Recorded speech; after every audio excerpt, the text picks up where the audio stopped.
Hello everyone, welcome again to the channel. Today I want to talk with you about these recent news that were released just only yesterday, where it is confirmed by the Russian Ministry of Defense that the entirety of the Luhansk Oblast in Ukraine has been liberated from the Ukrainian army's presence, and that was announced yesterday officially.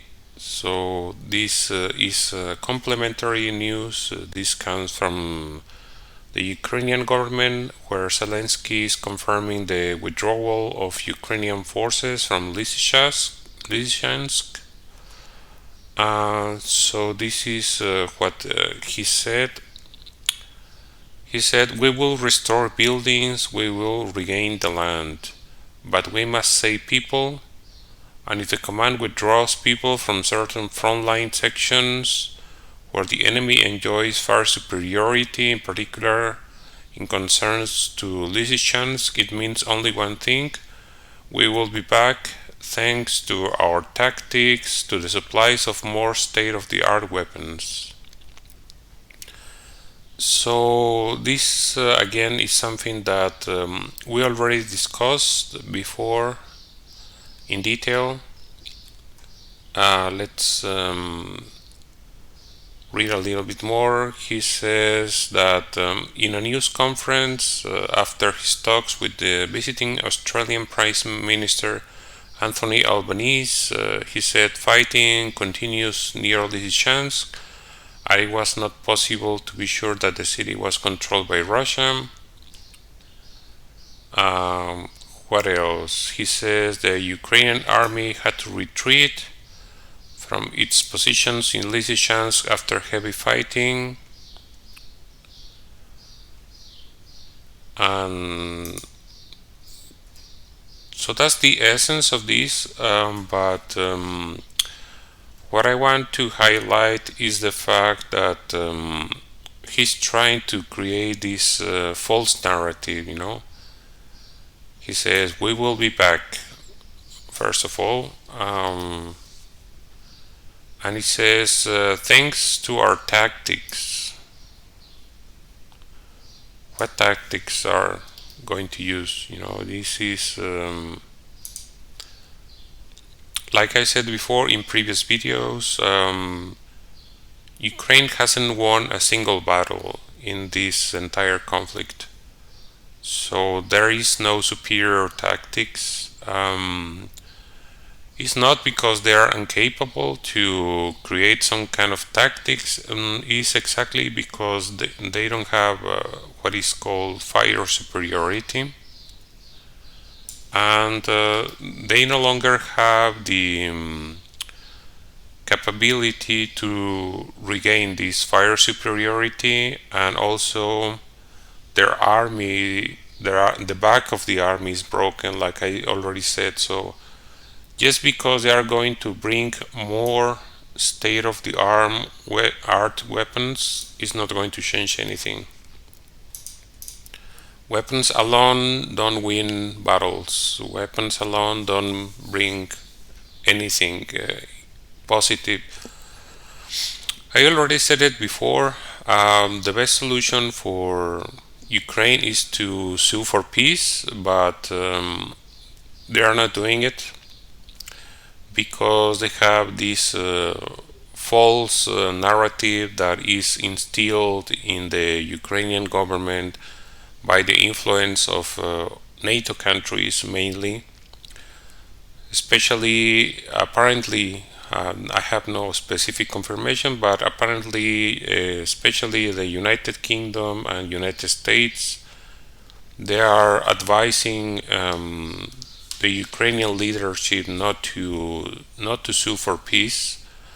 So this is something that I already said, that I believe weapons will not bring peace, more war will not bring peace, but they seem to differ. And I just want to point out that the Ukrainian public might have this, let's say, false assumption that the Ukrainian army is going to regain all this territory. There is no way they are going to regain this territory, and this is only from the military perspective. But it is not only that. The people of Luhansk don't want to go back. So this is the will of the people, and I think that should be respected. There was a time when there was the opportunity to give the people of this region some autonomy and allow them to stay within the sovereign state of Ukraine, but it was rejected by Ukraine. Now it is past this time, and they will never go back. They will not go back to Ukraine. The Ukraine state, as such, is already collapsed. So it is only sustained because of the constant help in financial help from the Western countries, including all the European Union and United States. But if it were not for this, the state has already collapsed. So there is no way that they will accomplish this, and it's just deceiving people, actually, deceiving them, and that is very, very negative in my opinion. This is another story also coming from the area of Lysychansk. This is some local residents giving some testimony that Ukrainian army was destroying churches. So they are saying here that they even killed a priest, and this is coming from anecdotes from city residents. And of course they say it is a war against orthodoxy. We understand it perfectly well. Ukrainian troops burned down one church and razed two more to the ground. Priest was killed. Thank God we have been liberated. We are glad to be the Russian Orthodox Church. So these kind of actions don't bring the goodwill of the people. I have seen several videos, especially in Telegram, where even Ukrainian soldiers are surprised that people are not welcoming them, that they tell them to go away. It's probably nothing personal. I mean, I can probably understand why they will feel offended, because as a soldier they are sending you to do a particular task, and then you see that the locals are against you. But these kind of actions are not initiated by any particular soldier. They are initiated by commanders in the Ukrainian army. So this is again state policy to intimidate the local residents, and this will never bring the goodwill of the people. So I don't think this has any way to go back to the way it was before. Like I said before, Ukraine will never be what it was. They also mentioned that they found some documents about foreign mercenaries, and they will present them in the United Nations Security Council. They say that there is some information about foreign mercenaries instructors, and they found these documents in Lysychansk. So this is again more evidence that there are mercenaries in this conflict, and the involvement of foreign states is demonstrated already. And this is something that I already mentioned not so long time ago, probably couple of months, about the fact that even though the entirety of the Luhansk Oblast has been liberated, we will reach the point where the Russian army needs to push further than the borders, because the Ukrainian army is capable of attacking the people and the settlements inside the Oblast. So this is only military necessary. The Russian army needs to clean the surrounding areas, because the Ukrainian army has long distance weapons that can reach deep inside the territory of Luhansk. So this is going to be something that needs to be done. And this is an article from Andrei Maroshko, which is an officer in the army for the Luhansk People's Republic, and he says that there is no security for people. He says that there are forces and some equipment that can hit the territory of the Luhansk People's Republic. So I think he's saying that it needs to be some kind of buffer zone. He says that something around 300 kilometers is something that we already mentioned in a previous video. We mentioned this in a video where there was this presumption that they were going to send these HIMARS systems, and if you remember, in this video we mentioned the possibility that the HIMARS can be equipped with rocket munitions, and these munitions can reach up to 500 kilometers. So they are mentioning here 300, I mentioned 500. This is not an official sum, they are just mentioning what they think will make it safer. But completely safe probably will never be completely safe until the Ukrainian army is completely defeated. Just to give you some perspective, this is the territory, the official territory of the Luhansk Oblast in Ukraine. See? So this is the entirety of the Ukrainian state, and that is Luhansk. And this is Luhansk city, which is the capital of the oblast, and then we have some cities that people already know, which is Severodonetsk and Lysychansk.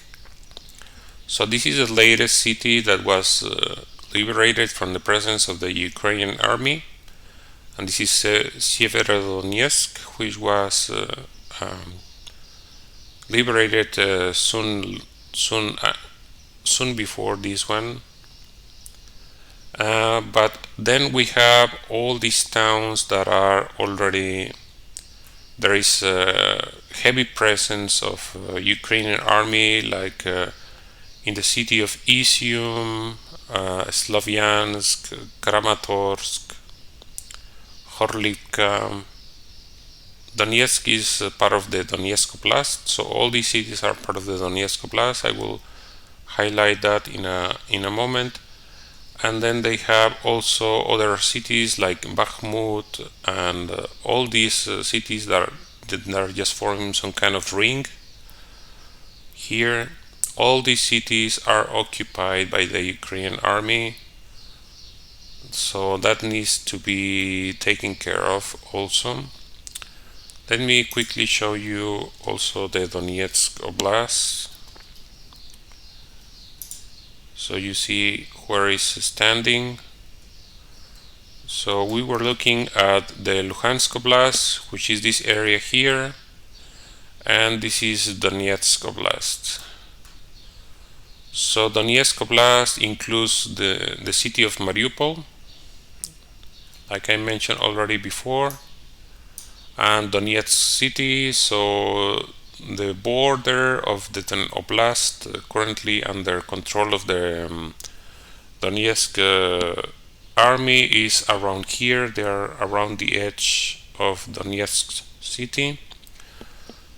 So all these other cities that we just mentioned, they are part of Donetsk Oblast, so they need to be also liberated, including Slavyansk, Kramatorsk, all these cities that are forming this kind of ring here, Liman, all these cities here,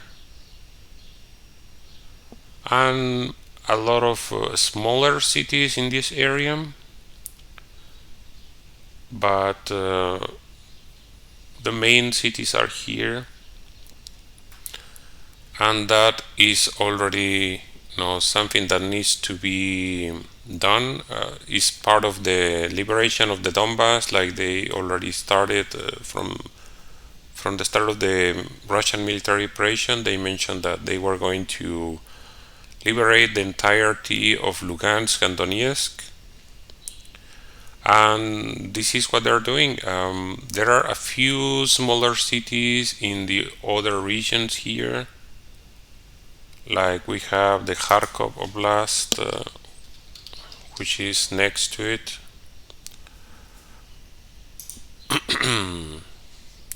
So this is the Oblast, and we have Kharkov here. So Kharkov is a smaller oblast and is right next to Lugansk and Donetsk. So it's the border of this. And here is Kharkov and all smaller cities here that some of them we already mentioned, like Izium is probably one of the most famous because it's so close to this area, and it was famous because it was part of a route for supplying the troops in this area.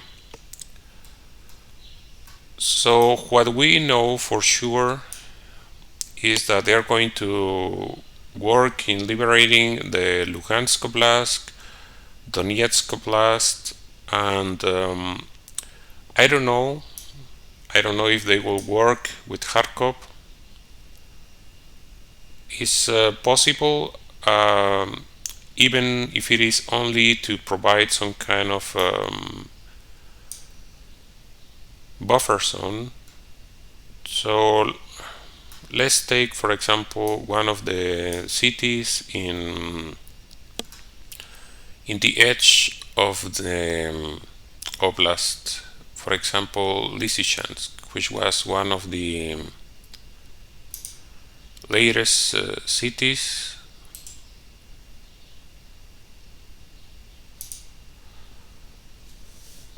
So let's move it here, closer to Lysychansk. So that's the edge of Lysychansk.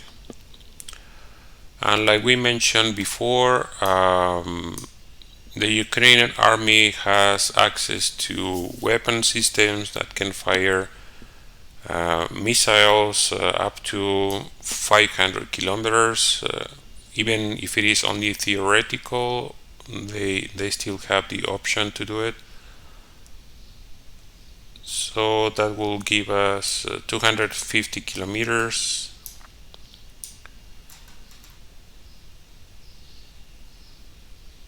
That is the total, that is 250 miles. That's 400 kilometers. And we mentioned they have about 500 kilometers range. So that's 500 kilometers from the edge of Lysychansk. So then you can see all this area is the area that needs to be clear of the presence of the Ukrainian army. Is almost to the edge of Kiev, the Kiev Oblast, and that is only considering Luhansk. But if we consider the Donetsk Oblast, so the border of the oblast is, for example, Alexandrivka. So let's use Alexandrivka as an example. Maybe there are other towns in the area, well, probably the biggest one is Alexandrivka. So that is the edge of the Donetsk Oblast in the northwest. Not really the edge of the oblast, it's just the edge of the town Alexandrivka. So that will put us in the range of Kiev. That's 500 kilometers. And then if we go down in the oblast, let's go here to the edge of the oblast, down in the south. So that is southwest. Let's see how this looks.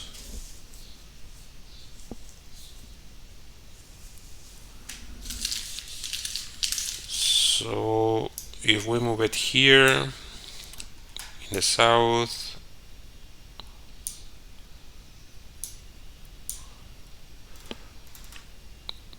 that is 450, so 500 kilometers is a little bit past Odessa.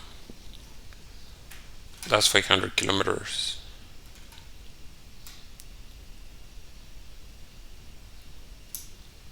So like we mentioned before, that is and that is only considering Donetsk and Luhansk. If we consider the Crimea Peninsula, then of course the situation is even bigger. For example, if we consider Kherson, which is a city that is already here, that is 500 kilometers, 550. 500 kilometers or so, that including Chernivtsi. The entirety of the coast is covered by the 500 kilometers. And like we mentioned before, if they are going to protect all Russian territory, that is 500 kilometers.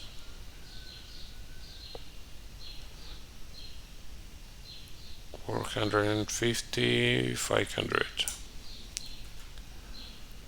So that includes almost to Ternopil.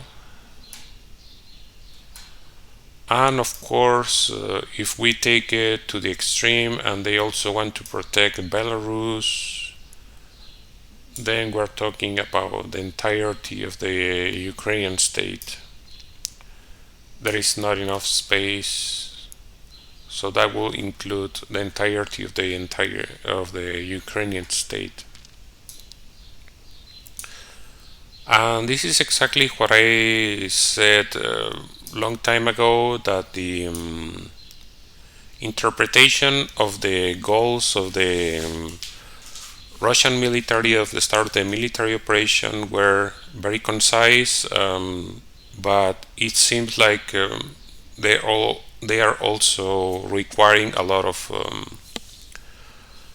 things to be completed, and well, that brings again my point that the solution to this will be peace. Willingly or unwillingly, it seems like I already told in a previous video, the Ukrainian army will suddenly collapse. It will be unable to continue fighting. I cannot predict exactly when this will happen, but it will happen soon.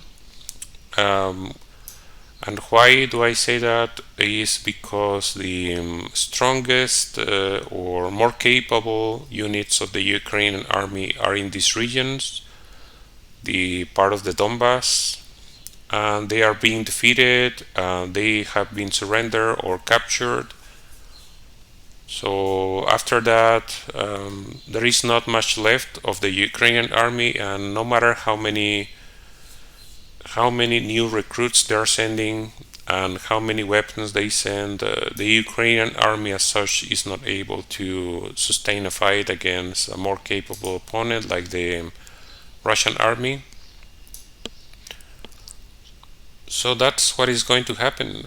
Peace is going to be the end, either through capitulation or through negotiations.